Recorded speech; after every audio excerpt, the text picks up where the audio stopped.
உன்னை பாக்குறதுக்கு இப்ப எனக்கு எவ்வளவு பெருமையா இருக்கு தெரியுமா? எனக்கு தானே நிம்மதியே இல்லை. ஏன் ராமா? விரலுக்கு ஏத்த வீக்கமா இருந்தா நானும் சந்தோஷப்பட்டிருப்பேன். ஆனா என்ன குறை? குறையே நான் தானே ராமா.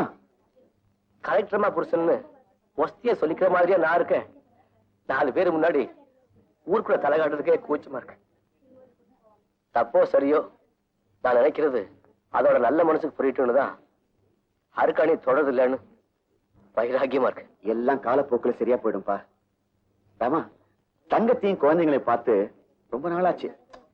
என்னமோ தெரியல, 4-5 வாரமா அவங்களும் வரல. மனவாள ஏதாவது தொந்தரவு கொடுக்கறானோ இல்ல குழந்தைகளுக்கு தான் உடம்பு சரியில்லையோ? நீ தங்கத்தை பார்த்து என்ன வந்து பார்க்க சொல்லு. கண்டிப்பா சொல்லணும். இந்த பாரு, அவங்களுக்கு யாராவது தொந்தரவு கொடுத்தாங்க, நான் ஜெயில இருந்து வெளியில வந்து அவங்கள வெட்டிட்டு தூக்குக்கே போவேன்னு சொல்லு. ஆமா.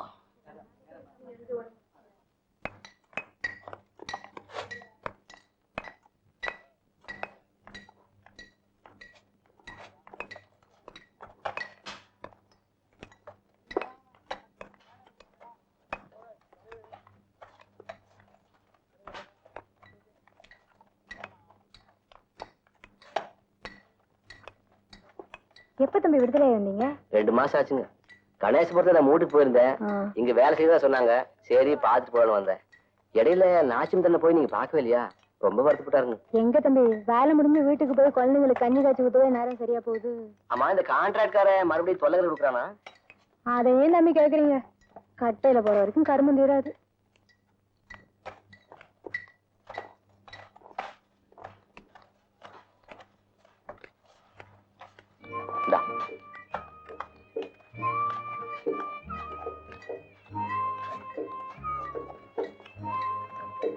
மாமா, எனக்கு தீபாவளிக்கு பட்டாசு வாங்கி தெரியா? பட்டாசு மாத்திரம் இல்ல, உங்க 2 பேருக்கும் பாவாடி டவுசர் வாங்கிக்கிறேன். அங்க அப்புறம் செலவு பண்ணது போக ஒண்ணு கொஞ்சம் பணம் மிச்சம் இருக்குது. பரப்பை வச்சிருக்கேன், அதுக்காம எடுத்தாரேன்.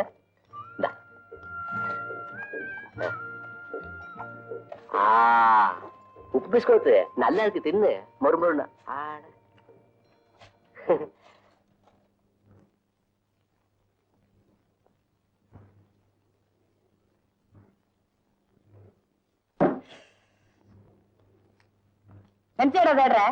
இதுக்குள்ள பைய வச்சதுனே எங்க காணோம்? எதுக்கு? எனக்கு 1000 ஜோலி இருக்கு, இதெல்லாம் கூட சொல்லணுமா? உங்க ஜோலி எனக்கு தெரியாது.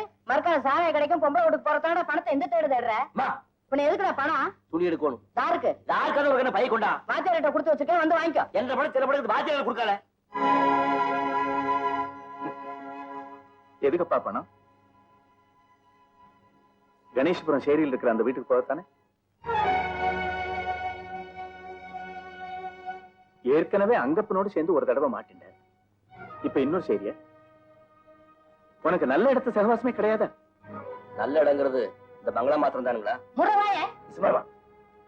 ராமா, அருக்காணியோட நல்லதுக்காக சொல்றேன். நீ அங்கெல்லாம் போறது எனக்கு கொஞ்சம் கூட பிடிக்கல. சரி, நான் எங்கேயும் போல, இங்கேயே கிடந்து தொலைறேன்.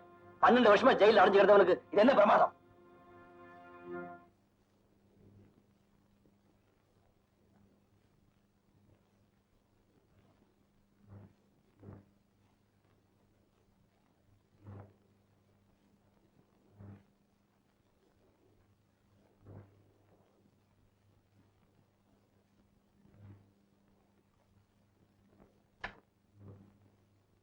என்ன இருட்டுல உட்காந்துட்டு இருக்கீங்க?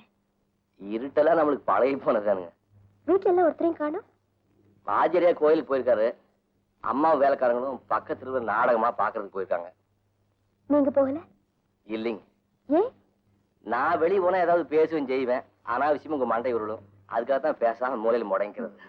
யார் என்ன வேணாலும் சொல்லிட்டு போட்டோம். இது பாருங்க, இன்னைக்கு நம்ம 2 பேரும் சேர்ந்து ஒரு விசேஷத்துக்கு போறோம். சரிதான். வணக்கம். வணக்கம். ஹலோ ரேகா. ஹலோ. இருக்கட்டுங்க. வணக்கம். வணக்கம். வணக்கம். ஏ ரேகா, பாத்ரூம்ல கோயில்ல பார்த்ததா சொன்னாரே, கோயில் கிளம்ப போறேன்? ஜிஜி, என் பாய் ஃப்ரெண்ட் ஒருத்தர் அங்க அர்ச்சகரா இருக்காரு, அவரை பார்க்க தான் போனேன்.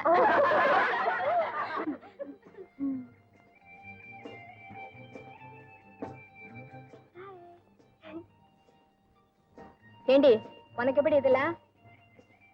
ஏதாவது முன்னேற்றம் உண்டா? ஏ சார், இதுல ரெடி வைக்கும். சரி சரி, அதை பத்தி உங்ககிட்ட நிறைய பேசணும். வா, இது வந்துடுறேன். எடுக்கணும் வந்து.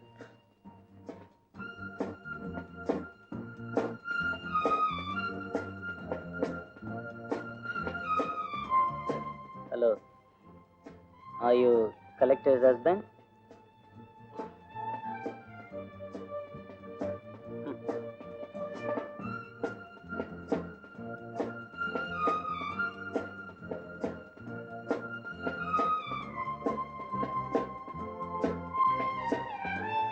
தனியா இருக்காரு, போய் பேசுங்க.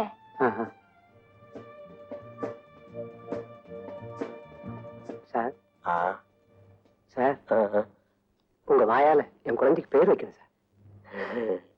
நீங்க பேர் வச்சாதான் சார் எனக்கு பெருமை. நான் வைக்கணுங்களா? ஆமா சார், ப்ளீஸ். அப்படி நீங்க பேர் வைக்கலனா என் குழந்தைக்கு 1000 முழுதும் பேர் வைக்க மாட்டேன் சார். வாங்க சார். வாங்க சார், வாங்க சார், வாங்க சார், வாங்க சார்.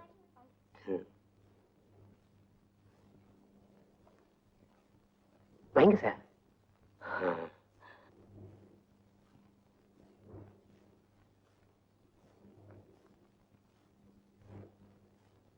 எங்க குலதெய்வத்து பேரையே வச்சிருந்தீங்களா? மாசானம்.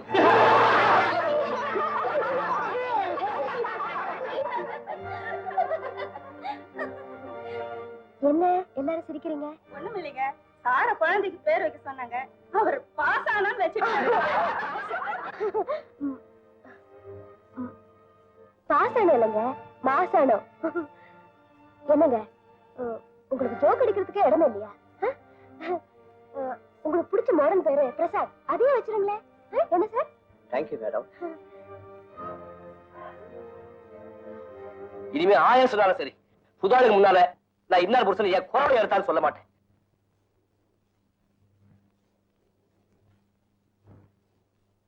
ஏன் சார், நீங்க எல்லாம் படிச்சவங்க சொல்றதுக்கு உங்களுக்கு வெக்கமா இல்ல? ஸ்டூபிட். என்ன இங்கிலீஷ்ல டிராஃப்ட் பண்ணிருக்கீங்க? போங்க, நான் சொன்ன மாதிரி கரெக்ட் பண்ணிட்டு வாங்க. Yes madam.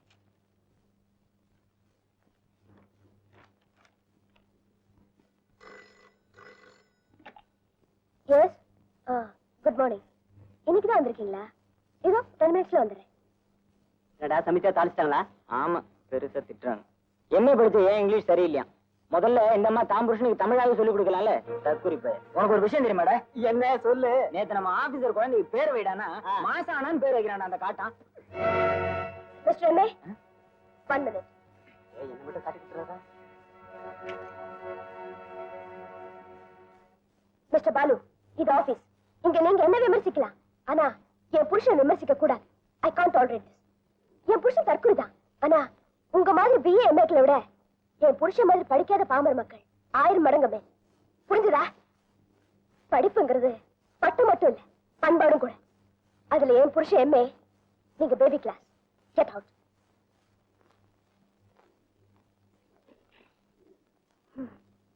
என்னங்க ஒரு குட் நியூஸ். நாளைக்கு நம்ம வீடு ஜெயின்னு இருக்க போகுது. நாளைக்கு ஒரு விஐபி, ஐ மீன் எனக்கு மேல ஒரு பெரிய அதிகாரி நம்ம வீட்டுக்கு வரப்போறார். அவரோட வீடு வாசல் என்னாச்சு? இல்லங்க, நம்ம கல்யாணத்துக்கு வர முடியலன்னு உங்களை பாக்குறதுக்காக வரப்போறார். என்ன பாக்குறதுக்கா? ஆமா, அவர் கூட நார்த் இந்தியால இருந்து இன்னும் நிறைய பெரிய மனுஷங்க வராங்க. அவங்கள ரிசீவ் பண்ண, கார் பார்க் பண்ண, டின்னர் அரேஞ்ச் பண்ண. ஓ, மறுபடியும் பெரிய மனுஷங்க கூட்டமா?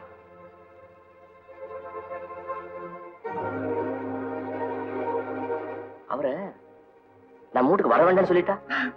ஐயோ, அவ்வளவு பெரிய மனுஷன் உன் ஹஸ்பண்ட பாக்கணுமான்னு குறிப்பா சொல்லும்போது எப்படிங்க வேண்டாம் சொல்ற? அவர் வர்றப்போ வேற வேலையை நான் வெளியே போயிட்டா? அது அதோட அசிங்கங்க. அவர் வந்து ஏதோ ஒண்ணு கேட்க போறாரு. ஒண்ணு கிடக்க ஒண்ணு உலக வைக்க போறேன். கண்டிப்பா இது நடக்க போகுது. விடுங்க, நாய் வேஷம் போட்டாச்சு, கொலைச்சிடுறேன். பெரிய மனுஷங்க எல்லாம் வீட்டுக்கு வந்திருக்கேன், நீங்க எங்க வந்துட்டா எப்படி தம்பி? பெரிய மனுஷன் வந்தா வீட்டுக்கு பெரிய மனுஷன் வச்சுக்கிறாங்க. நாம பண்ண போறோம். மற்ற வீட்டுல போட்டு சித்த குழந்தைங்க விளையாடிட்டு அப்புறம் போல போகுது.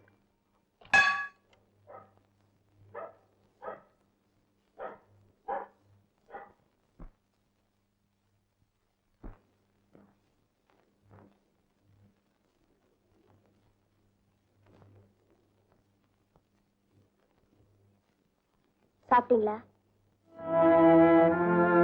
ராஜ். தட்ட முடியாத விருந்தாக்கும்.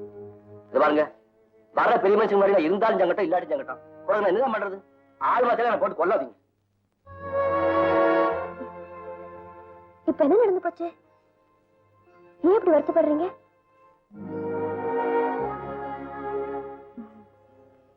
வந்தவங்க ஒண்ணும் தப்பா நினைக்கல தெரியுமா? சும்மா காது குத்தாதீங்க. என்னதான் காட்டா இருந்தாலும் எனக்கு உலகம் தெரியும். உங்க படிப்பெல்லாம் எப்படி இருக்கு? நீங்க ஒண்ணு வேலை வெட்டி செய்யற வயசுல ஏமாடிங்க படிப்பேறும். பேசாம ஒண்ணு பண்ணிட்டுக்கலாம். என்ன? அலங்காம ரயில் ஏறி சிவனே நம்ம ஊருக்கு போயிடுறேன். இதுக்குதான் இவ்வளவு வருஷம் கழிச்சு நாம ஒண்ணு சேர்ந்தோமா? உட்காருங்க. பரவாயில்லைங்க. சரி சொல்லுங்க. என்கிட்ட வேலை செய்யற கூலிக்கார பசங்க சில பேர் கணேசபுரத்துல இருக்கிற என் இடத்துல குடிசை போட்டிருக்காங்க. இப்ப நான் அந்த இடத்துல கமர்சியலா ஒரு நீச்சல் குளம் கட்டலாம்னு இருக்கிறேன். அந்த இடத்தை காலி செய்ய சொல்லி பல தடவை கேட்டு பார்த்துட்டேன். பட் அவங்க காலி செய்யற மாதிரி தெரியல. அதனால எனக்கு பல லட்சம் ரூபாய் நஷ்டம். நீங்க எப்படியாவது மனசு வச்சு. ஓகே, சேரி ஜனங்க கொடுத்த அப்ளிகேஷனையும் பார்த்தேன், நீங்க கொடுத்த அப்ளிகேஷனையும் பார்த்தேன். அவங்களுக்கு வயிற்று பிரச்சனை, உங்களுக்கு வருமான பிரச்சனை. இந்த விஷயத்துல நான் உங்க பக்கம் இருக்க முடியாது மிஸ்டர் மணவாளன். உங்களுக்கு வேணா தனிப்பட்ட முறையில. மிஸ்டர்,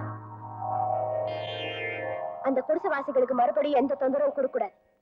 இதையும் மீறி நீங்க நடந்துக்கிட்டீங்கன்னா I'll take legal action. Madam, No more talk. You can go. சாப்பிடுங்க. நாம நானும் தான்.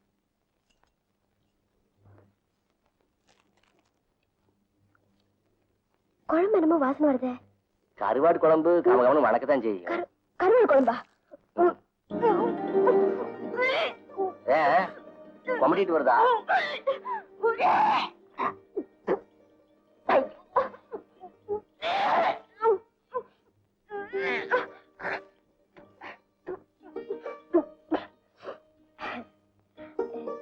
நான் கிராமத்துக்கு வந்ததுல இருந்து சைவம் தான் சாப்பிட்டுட்டு இருக்கேன்.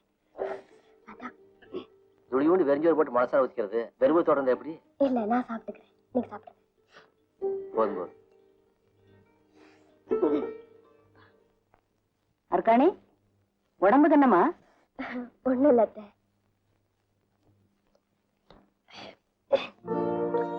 நல்ல பிடிப்பு. முனியப்பன் கண்ணு திறந்துட்டான். ஹாய் அரு. ஹாய் ரேகா, வா. ஏண்டி பூம மாதிரி இருந்துட்டு விஷயத்தை என்கிட்டயே மறைச்சிட்டிய? என்னது? என்னதா? உன் வீட்டுக்கு போயிருந்தேன். அங்க வீடே அமளிப்படுது. உன் அத்தை தான் விஷயத்த சொன்னாங்க. ரேகா, என்ன விஷயம்? ஒண்ணும் தெரியாத பாப்பா 1 மணிக்கே போட்டாளாம் தாப்பா. இந்த கலெக்டர்மா ஒரு குழந்தைக்கு அம்மா ஆக போறாங்க. Congratulations madam. நான் ஏன் இப்படி திணற? பெரிய போஸ்ட்ல இருந்தா பிரெக்னென்ட் ஆக கூடாதானே? Stop you nonsense I. கோவத்தை பாரு. இந்த சமயத்துல கோவப்படக்கூடாதுடி. குழந்தைக்கு ஆகாது. இதெல்லாம் நான் சொல்ல வேண்டியிருக்கு பாரு. சொல்லு. உடம்ப பாத்துக்கோ.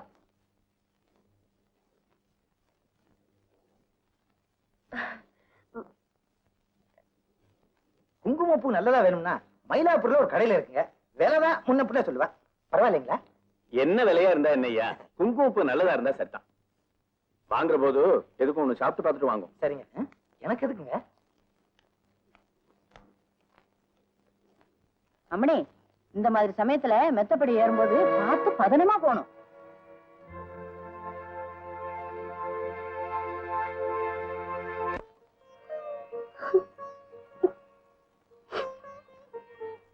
வேணுங்க, நான் வேணும்னா போய் நம்மளுக்குள்ள குழந்தை குட்டி பிறக்குங்கிறதெல்லாம் பொய்ன்னு சொல்லிட்டுமா?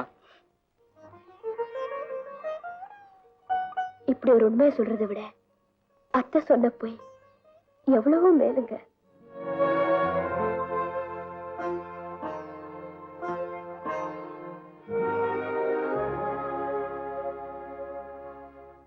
அத்தை தப்பா நினைச்சுக்கிட்டு தம்பட்டு அடிக்கிறது கூட எனக்கு பெருசா தெரியல.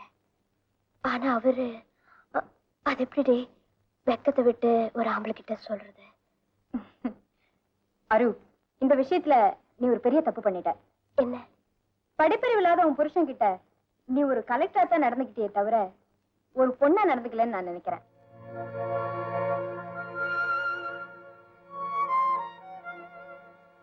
அவருக்கு கலெக்டர் மாவை தொடர்றதாங்கிற இன்ஃபீரியாரிட்டி காம்ப்ளெக்ஸ், உனக்கு அவரா தொடட்டுமேங்கிற சுப்பீரியாரிட்டி காம்ப்ளெக்ஸ். இதுதான் பிரச்சனை. அதுக்கு நான் என்னடி செய்யறது?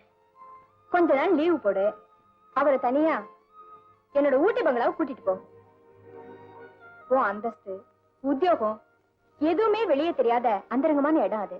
அங்க போய் ஒரு ஆம்பளை ஒரு பொண்ண ஒரு தடவை தொட்டா போதும், அதுக்கப்புறம் அவ மகாராணியா இருந்தா கூட அவனுக்கு அடிமையா தான் தெரியும். உன்னோட பிரச்சனையும் தீரும்.